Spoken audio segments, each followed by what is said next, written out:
स्वागत है आप सभी का हमारी इस खास पेशकश में। मैं हूं प्रीति सिंह। अंतरिक्ष की दुनिया में भारत ने इतिहास रचने की ओर आगे कदम बढ़ाया है।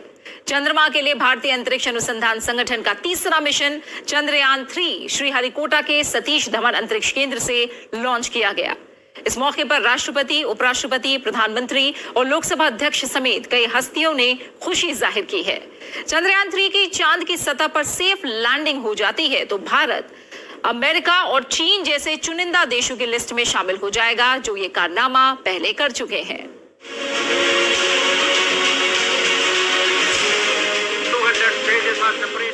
श्रीहरिकोटा के सतीश धवन अंतरिक्ष केंद्र से भारत के तीसरे चंद्रयान मिशन को लॉन्च किया गया।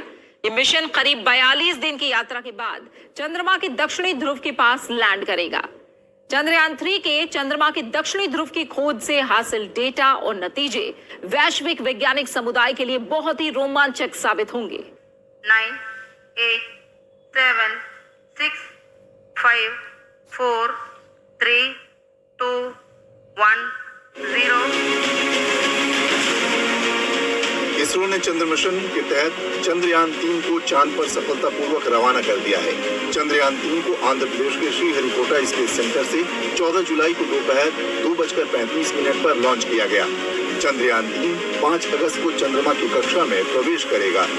चंद्रयान 3 अंतरिक्ष यान कई वैज्ञानिक पेलोड ले जा रहा है, जो पृथ्वी पर वैज्ञानिकों को चंद्रमा को बेहतर ढंग से समझने में मदद करेंगे। इसरो प्रमुख एस सोमनाथ ने चंद्रयान 3 के सफल प्रक्षेपण की जानकारी दी। Congratulations, India.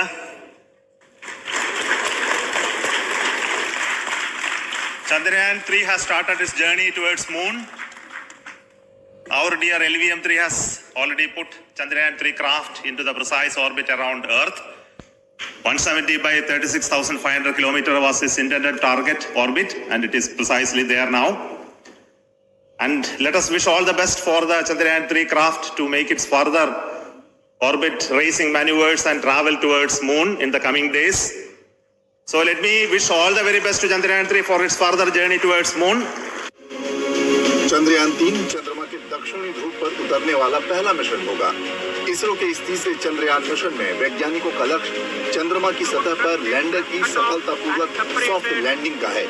इसके अलावा इसके उद्देश्यों में रोवर को चंद्रमा पर घूमते हुए प्रदर्शित करना और वैज्ञानिक प्रयोगों का संचालन करना शामिल है। चंद्रयान 3 मिशन चंद्रमा की संरचना, भूविज्ञान और इसके इतिहास के नए रहस्यों की खोज पर फोकस करने वाला है।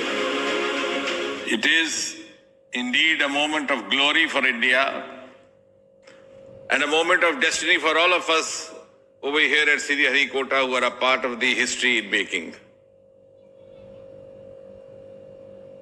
Thank you, Team ISRO, for making India proud.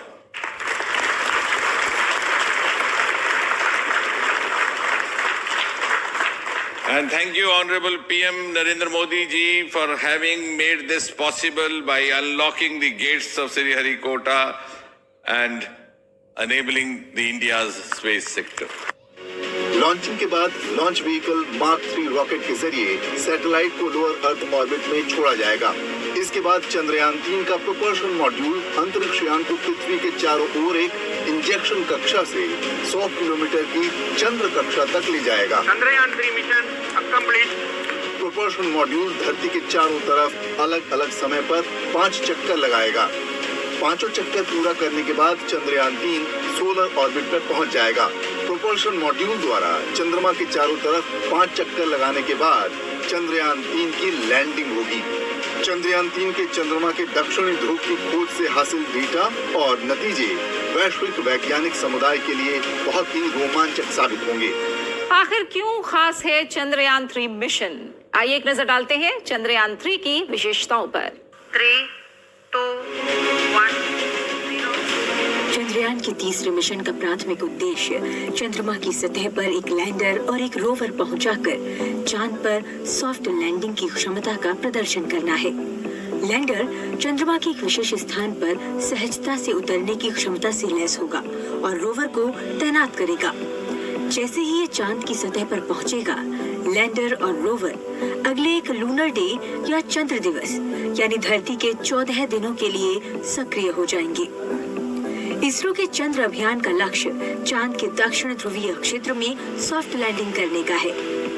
Chandrayaan 3 अंतरिक्ष यान में 3 हिस्से हैं: लैंडर मॉड्यूल, प्रोपल्शन मॉड्यूल और एक रोवर। लैंडर सिस्टम है उसको पहले से ज़्यादा स्टर्डी किया है। ऑलमोस्ट 250 से ज़्यादा केजी वेट उसका बढ़ चुका है। दूसरी चीज़, चंद्रयान 2 में हमें सॉफ्टवेयर में प्रॉब्लम आए थे। अब सॉफ्टवेयर को भी काफ़ी अच्छी मात्रा में विकसित किया है। काफ़ी सारे अल्टरनेटिव्स उसमें शामिल किए गए हैं। सो अगर मिशन को कहीं लास्ट मोमेंट पे छोटे मोटे प्रॉब्लम्स आ जाएं तो डिफरेंट ऑप्शंस अवेलेबल रहेंगे। तीसरी चीज़, भारत ये मिशन साउथ पोल पे लैंड करने जा रहा है। वो अपने आप में एक बड़ा इंटरेस्टिंग प्रोजेक्ट माना गया है, क्योंकि दुनिया में अभी तक किसी ने भी साउथ पोल पे अपना मिशन को लैंड नहीं किया है। चंद्रयान 3 में एक प्रोपल्शन मॉड्यूल है, एक लैंडर है और एक रोवर है। यही एक सबसे बड़ी फर्क हो जाता है। दूसरा ये है कि इसके अंदर जो लैंडर है उसकी जो लेग्स हैं वो ज़्यादा मजबूत किए गए हैं पिछली बार के लैंडर के एक्सपीरियंस के हिसाब से। ये माना गया है कि इसकी लैंडर की जो डिसेंट है, उतरने की जो स्पीड है वो 2 मीटर्स पर सेकेंड होगी और इसके ऊपर भी करीब 50% का मार्जिन देकर के उनको स्ट्रेंथन किया गया है, ताकि यदि कोई परेशानी आ जाए, अगर मान लीजिए थोड़ी सी भी हार्ड लैंडिंग होती तो नुकसान नहीं होना चाहिए।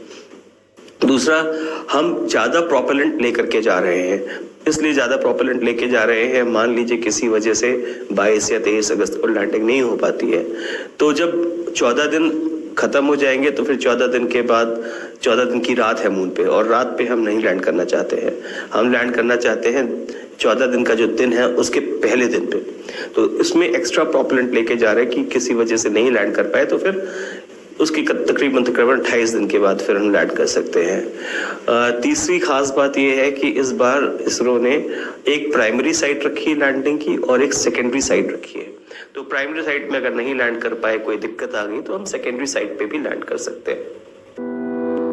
चंद्रयान 2 से मिली सीख के आधार पर इसरो ने अपने अभियान की डिजाइन और बनावट में बदलाव किया है। ये अभियान चांद की सतह पर रासायनिक तत्वों और मिट्टी और पानी के कणों जैसे प्राकृतिक संसाधनों को देखेगा।